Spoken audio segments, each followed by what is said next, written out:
Good morning बच्चों। आज हम बात करेंगे विदेशी व्यापार और विदेशी निवेश क्या होता है। साथ ही हम बात करेंगे विदेशी व्यापार और विदेशी निवेश का उदारीकरण क्या होता है।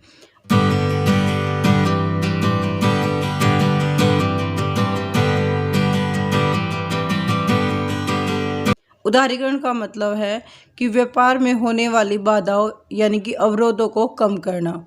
भारत में भी 1991 में उदारीकरण को अपनाया गया था। इस वीडियो में हम देखते हैं उदारीकरण को क्यों अपनाया गया था और उदारीकरण के लिए WTO विश्व व्यापार संगठन ने क्या सहयोग किया है।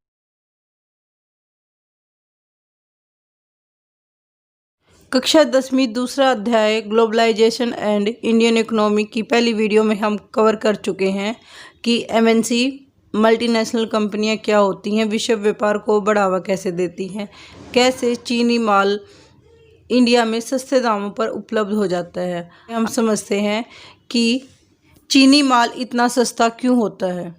हम जानते हैं कि चीनी खिलौने काफ़ी सस्ते होते हैं। अगर इन सस्ते खिलौने की जो कि हम विदेशों से मंगवाते हैं, चीन से मंगवाते हैं, उन पर अगर सरकार कर लगा देगी, टैक्स लगा देगी तो क्या होगा। हम जानते हैं किसी भी वस्तु पर अगर टैक्स लगाया जाता है तो उस वस्तु का प्राइस बढ़ जाता है, उसकी कीमत ज़्यादा हो जाती है। अगर किसी वस्तु की कीमत पहले 100 रुपये है और उस पर 10% का अगर हमने कर लगा दिया है तो उसकी कीमत 110 रुपये हो जाती है, जो पहले से काफ़ी महंगी है। अगर सरकार किसी भी विदेशी वस्तु पर कर लगाती है उससे दो फायदे होते हैं। एक तो सरकार को इनकम प्राप्त होती है क्योंकि उसने कर लगाया है तो कर अल्टीमेट गवर्नमेंट के पास जाएगा। दूसरा, वो वस्तु महंगी हो जाएगी। वस्तु महंगी होने की वजह से खरीदार उसको कम खरीदेंगे, जिससे उस वस्तु की बिक्री नहीं होगी और भारतीय मालों को प्रोत्साहन मिलेगा। कर के कारण खरीदारों को आयातित खिलौनों की अधिक कीमत चुकानी होगी। चीन के खिलौने अब भारत के बाज़ारों में इतने सस्ते नहीं रहेंगे और चीन से उनका आयात स्वतः ही कम हो जाएगा। अपने आप ही जो आयात है वो कम हो जाएगा। अगर कोई भी वस्तु बिकेगी नहीं तो इम्पोर्ट भी नहीं होगा, क्योंकि अब चीनी माल महंगा हो गया है। तो भारत के जो खिलौना निर्माता है उनके पास एक अवसर प्राप्त हो जाता है, जिससे वो अपनी खिलौने बना सकते हैं और भारत में बेच सकते हैं। वह कर या टैक्स जो कि आयात पर लगाया जाता है। आयात का मतलब होता है वस्तुओं को विदेशों से मंगवाना। अगर किसी भी वस्तु पर टैक्स लगाया जाता है, किसी भी आयातित वस्तु पर टैक्स लगाया जाता है तो उसे हम आयात कर कहते हैं। आयात पर कर एक तरह से व्यापार अवरोधक होता है, व्यापार को कम करने वाला होता है, एक बैरियर होता है जो व्यापार को रोकता है। इसे अवरोधक इसलिए कहा जाता है क्योंकि ये कुछ प्रतिबंध लगाता है, रिस्ट्रिक्शन लगाता है। किसी भी वस्तु पर कर लग जाने से वह महंगी हो जाती है, जिससे लोकप्रियता कम हो जाती है।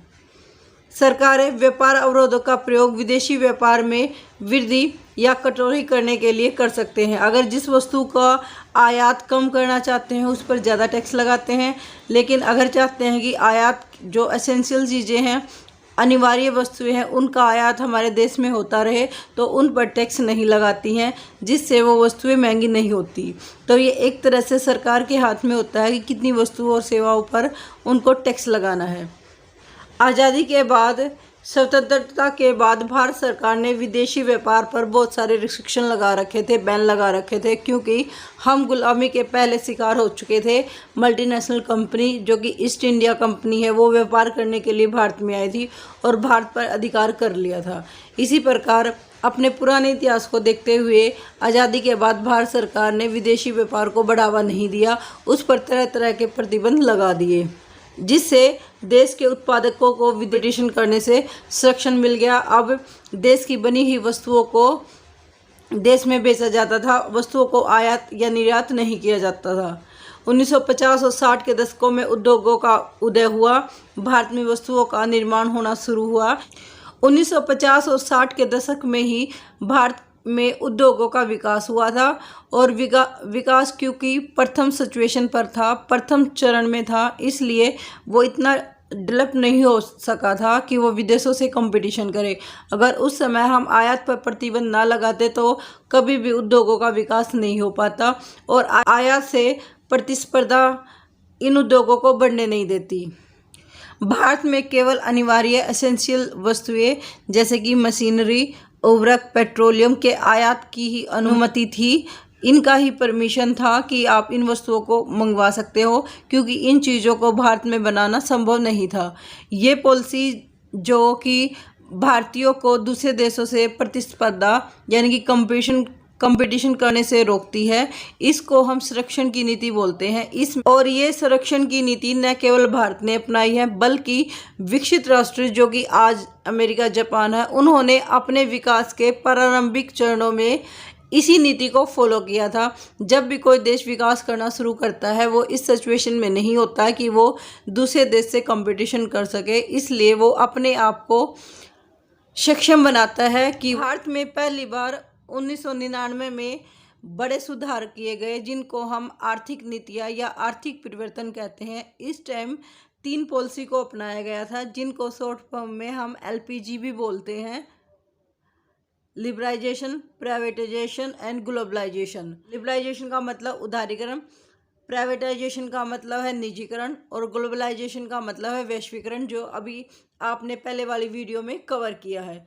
लिबरलाइजेशन यानी कि उदारीकरण वो नीति होती है जिसमें किसी भी वस्तु के व्यापार पर कोई भी प्रतिबंध नहीं होता, और निजीकरण का मतलब है कि किसी भी देश के अंदर किसी भी उद्योग या संपत्ति पर निजी व्यक्तियों का अधिकार हो, ना कि सरकारी अधिकार हो। और ग्लोबलाइजेशन का मतलब है कि एक देश दूसरे देश से जुड़ा हुआ है, इसको बाजार का एकीकरण भी कहते हैं।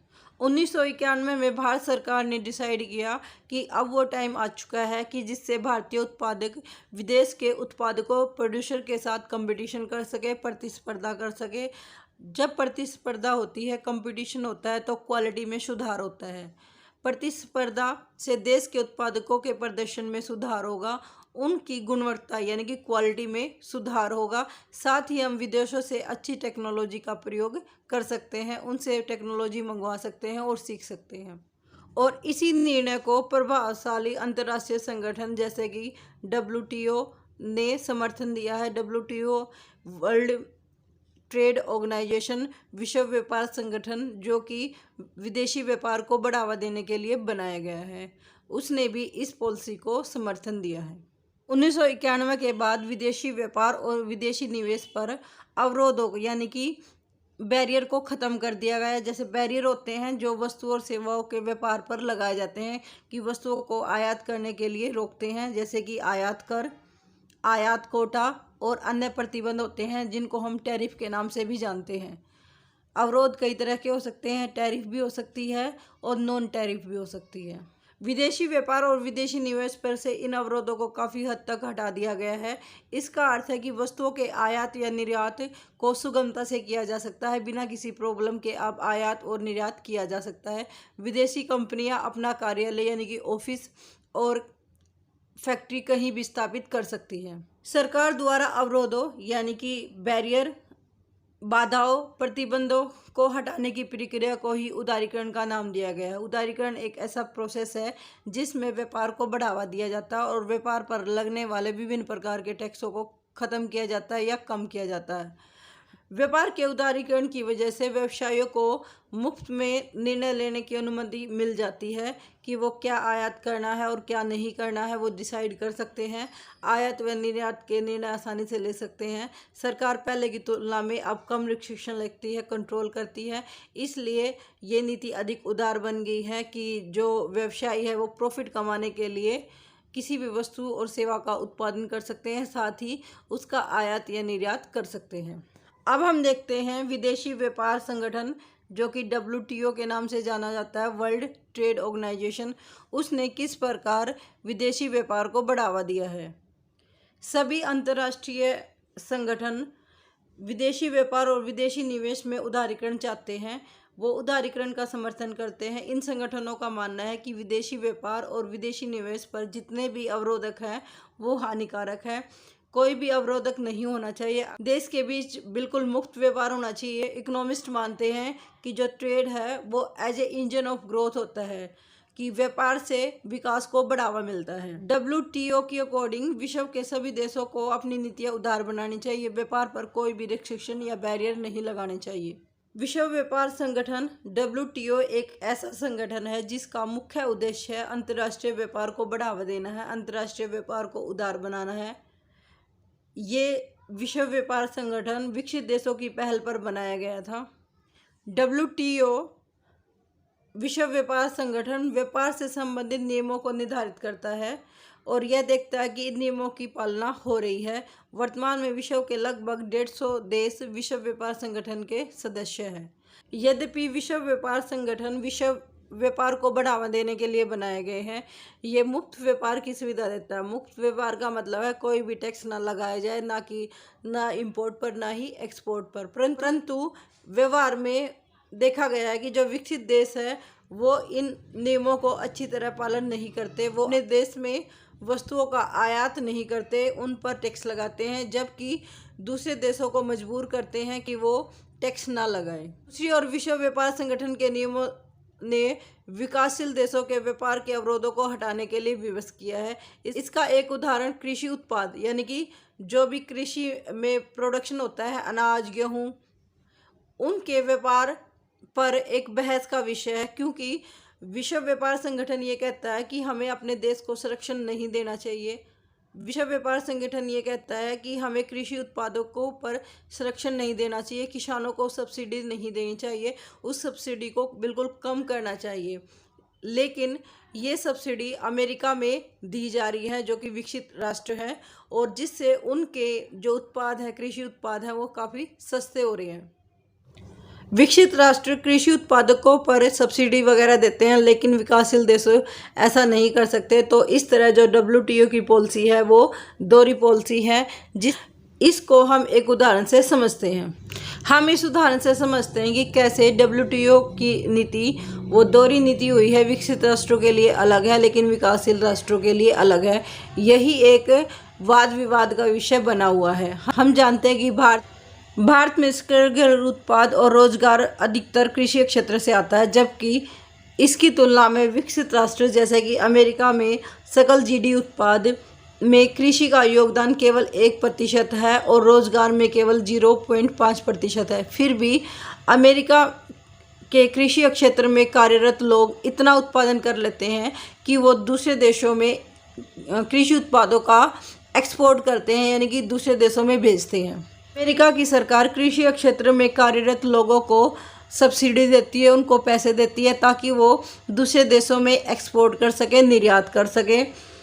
अमेरिका के कृषि क्षेत्र में कार्यरत इतने कम प्रतिशत लोग अमेरिका सरकार से उत्पादन और दूसरे देशों को निर्यात करने के लिए बहुत अधिक धन राशि प्राप्त करते हैं। इस धन राशि के कारण अमेरिकन किसान अपनी कृषि उत्पादकों को असाधारण रूप से कम कीमत पर बेच सकते हैं, क्योंकि उनको प्रॉफिट उनकी सरकार दे रही है। अमेरिका बिल्कुल कम कीमत पर कृषि उत्पादकों को दूसरे देशों के बाजारों में बेच रही है, जिससे यही एक विषय है जो कि विवाद का विषय बना हुआ है, क्योंकि विकासशील राष्ट्रों ने विश्व व्यापार संगठन के नियमों का पालन किया है और व्यापार अवरोधों को कम कर दिया है, किसी भी आयात पर टैक्स नहीं लगाया। लेकिन जो विश्व व्यापार संगठन के नियम हैं उनको विकसित राष्ट्र फॉलो नहीं करते, जिससे हमारे किसानों को काफ़ी नुकसान होता है। WTO ने किसानों को आर्थिक सहायता देने के लिए मना किया है, बंद करने को कहा है, लेकिन विकसित राष्ट्र वही काम अपने किसानों के लिए कर रहे हैं, उनको भारी मात्रा में